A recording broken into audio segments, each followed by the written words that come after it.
आखिर महारथी कर्ण के अंतिम समय में क्यों आए थे भगवान परशुराम, और जब स्वयं परशुराम ने बताया कि कर्ण और अर्जुन में कौन श्रेष्ठ है, जिसे सुनकर अर्जुन आश्चर्यचकित रह गए। तो चलिए जानते हैं आखिर कर्ण के अंतिम समय में क्यों आए थे भगवान परशुराम और उनका क्रोध भगवान श्री कृष्ण ने कैसे शांत किया। लेकिन उससे पहले यदि आप हमारे चैनल पर नए हैं तो चैनल को सब्सक्राइब अवश्य करें। दोस्तों, कहते हैं भगवान परशुराम भगवान विष्णु के अवतार थे। वे अत्यंत ही क्रोधी स्वभाव के मनुष्य थे और वे आज भी इस धरा पर निवास करते हैं। भगवान परशुराम ने कई बार पृथ्वी से क्षत्रियों का विनाश किया था और उन्होंने महारथी कर्ण को शिक्षा दी थी। दोस्तों, कर्ण का जीवन सदैव अन्याय से भरा हुआ रहा। जन्म होते ही उनकी माता कुंती ने उन्हें त्याग दिया। जब वे शिक्षा लेने गुरु द्रोण के पास पहुँचे तो द्रोण ने एक सूत पुत्र होने के कारण उन्हें शिक्षा नहीं दी। फिर वे भगवान परशुराम के पास जाते हैं और वे परशुराम के सबसे प्रिय शिष्य बन जाते हैं, जिसके चलते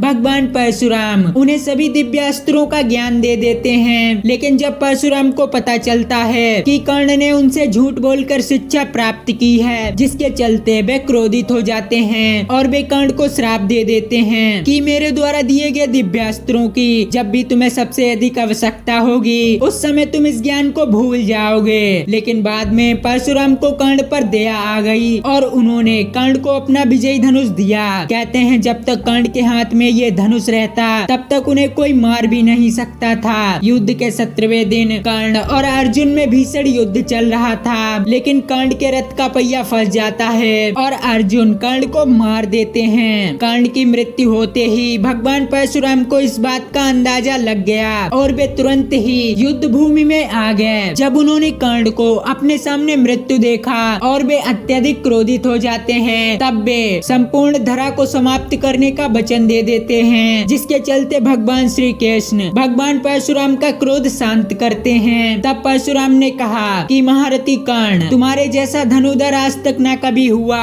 और न कभी होगा। ये सब सुनकर अर्जुन बहुत आश्चर्य में पड़ जाते हैं, क्योंकि अर्जुन ने कर्ण को छल से मारा था और महारथी कर्ण दुनिया के सर्वश्रेष्ठ धनुधर थे और उनके जैसा धनुधर न कभी हुआ और न कभी भविष्य में होगा। ये बात खुद भगवान विष्णु के अवतार परशुराम जी ने बताई थी। तो दोस्तों, आज की ये खास जानकारी आपको कैसी लगी हमें कमेंट में जरूर बताएं और वीडियो पसंद आई हो तो चैनल को सब्सक्राइब करके बेल आइकन अवश्य दबाएं।